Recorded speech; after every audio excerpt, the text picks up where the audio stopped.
Assalamualaikum warahmatullahi wabarakatuh. Sahabat-sahabat Ansor Bazar dimanapun Anda berada, ya, kali ini saya akan sedikit berbagi pengalaman ya, karena sebentar lagi dan hari ini pun sudah masuk pada bulan Dzulhijjah. Sebentar lagi kita akan merayakan Idul Adha, hari kemenangan untuk umat Islam. Nah, kebanyakan dari sahabat-sahabat Ansor Banser di desa di ranting masing-masing ataupun dimanapun berada tentunya tidak luput dijadikan panitia dalam prosesi penyembelihan hewan kurban. Nah, tentunya berjalannya prosesi tersebut itu membutuhkan alat, salah satunya ya yang terpenting adalah pisau. Nah, kebanyakan orang itu memiliki pisau, meskipun itu bahannya sudah bagus, tetapi terkadang yang belum begitu dipahami adalah spek pisaunya itu, ketajamannya itu seperti apa, kemudian peruntukannya itu seperti apa. Nah, terkhusus ini juga berbagi pengalaman kepada sahabat-sahabat dimanapun berada yang sudah mempraktekkan menyembelih hewan kurban. Saya sangat merasa miris sekali ketika melihat seorang eksekutor ya, seorang penyembelih, ketika menyembelih kemudian pisau ataupun golok yang dia pakai speknya itu belum nyampe pada spek sembelih. Walhasil ketika golok atau pisaunya itu menempel atau digunakan ketika menyembelih tidak langsung sekali putus. Nah, intinya itu ada beberapa gesekan dan disertai tenaga yang berat juga.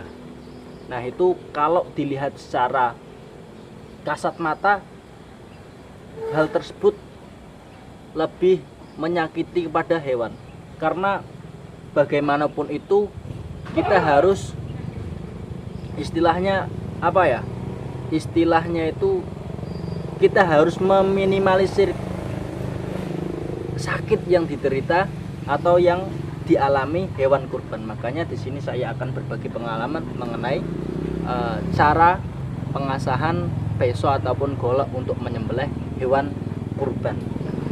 Nah, ini bukan saya promosi ya, saya juga merekomendasikan kepada teman-teman sahabat-sahabat ketika ingin baru belajar menyembelih. Ini saya memegang pisau ini dari merek Tramontina. Keunggulan salah satu keunggulan dari pisau ini adalah tahan terhadap karat, karena ini bahannya adalah stand free high carbon ya, sangat bisa diandalkan sekali, karena saya sudah beberapa kali menggunakan pisau ini untuk menyembelih hewan ya, seperti hewan-hewan akikah. Nah, kalau dari bawaan pabrik, memang pisau ini, pisau-pisau bawaan pabrik itu bilahnya sudah flat, atau dari punggung ini sampai ke mata bilah itu sudah menipis. Tetapi kalau bawaan pabrik itu ketajamannya belum begitu maksimal, karena spek golok itu mulai dari tajam sampai super tajam, bahkan ada yang overhaul. Overhaul itu begitu tajam, bahkan bisa untuk menyayat tisu, terus kantong kresek, apalagi kertas, itu sangat memungkinkan sekali. Nah, di sini saya juga ada beberapa batu. Untuk awalan saya menggunakan batu korondum. Ini batu korondum yang saya punya, ini grade-nya 600. Nah, karena di sini saya pun juga tidak begitu membawa semua batu yang saya punya, akhirnya saya menggunakan amplas, yang mana grade dari amplas itu sudah pasti, karena amplas itu diproduksi oleh pabrik. Standar kasar halusnya amplas itu sudah pasti. Kemudian selain batu korondum, amplas juga saya punya batu gunung. Nah, batu gunung ini untuk secara tepatnya saya juga tidak tahu pada grade-nya berapa. Hanya saja ini saya gunakan untuk finishing saja, karena ketika batu gunung ini saya teteskan air, saya raba, ini sangat halus. Nah, karena peso yang saya pegang ini sudah terlebih dahulu saya asah di media yang pertama batu korondom untuk meninggikan bevelnya, kemudian pada amplas sampai grade 1500. Nah sekarang saatnya saya lebih memperhalus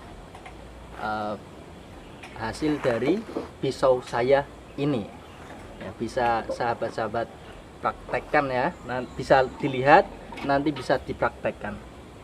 Nah khususnya untuk batu gosok alam ini karena sudah halus, jadi cara ngasahnya tidak perlu ditekan. Ada beberapa yang sudah mahir, sudah profesional, begitu banyak cara mengasah, tapi ini versi saya sendiri ya.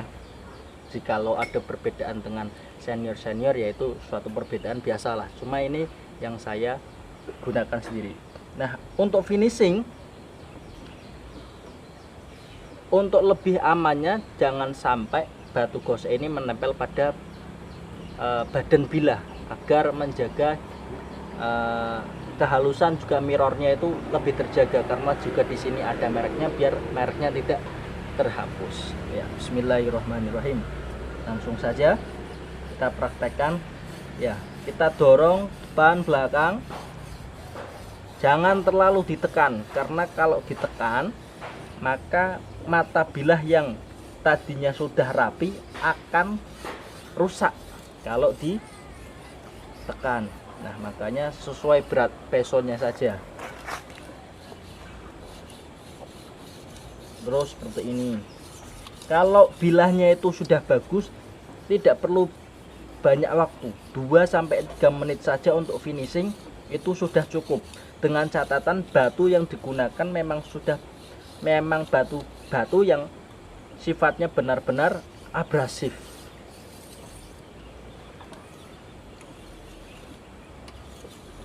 Nah, ada salah satu kunci juga setelah finishing pada batu grit yang halus. Nah, salah satunya saya menggunakan stropping. Nah, stropping ini saya buat sendiri, bahannya pakai kain jeans. Cuma kalau yang bagus itu pakainya kulit sapi atau kulit kerbau atau kulit kuda bisa. Yang penting permukaannya itu bisa untuk menjadi finishing pisau atau golok sembelih ya. Langsung saja caranya seperti ini, jangan ditekan, mengabang saja sedikit demi sedikit. Nah caranya harus satu-satu. Kalau yang samping sini satu tarik, sampingnya satu lagi balik satu, atau kalau mau dua-dua hitungan 1 2. Nah yang baliknya juga 2 kali, 1 2. Terus seperti itu.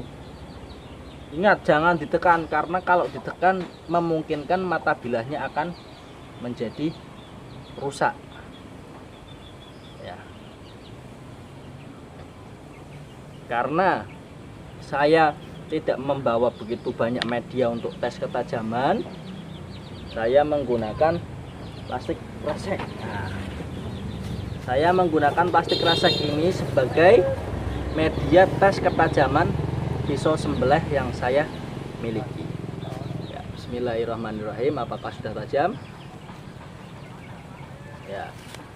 Insya Allah dengan menggunakan pisau pabrikan merek ini Tramontina, 20 ekor sapi dengan teknik yang baik, maksudnya itu tidak dipentokkan pada tulang leher. Insya Allah 20 ekor tanpa asah, cuma mengandalkan stropping saja. Mungkin hanya itu saja ya pengalaman yang dapat saya sampaikan kepada sahabat-sahabat semua. Semoga pada Idul Adha kali ini kita mampu mempersiapkan alat-alat kita sebaik mungkin. Assalamualaikum warahmatullahi wabarakatuh. Waalaikumsalam. Jadi mau wedhus e di gejal loh.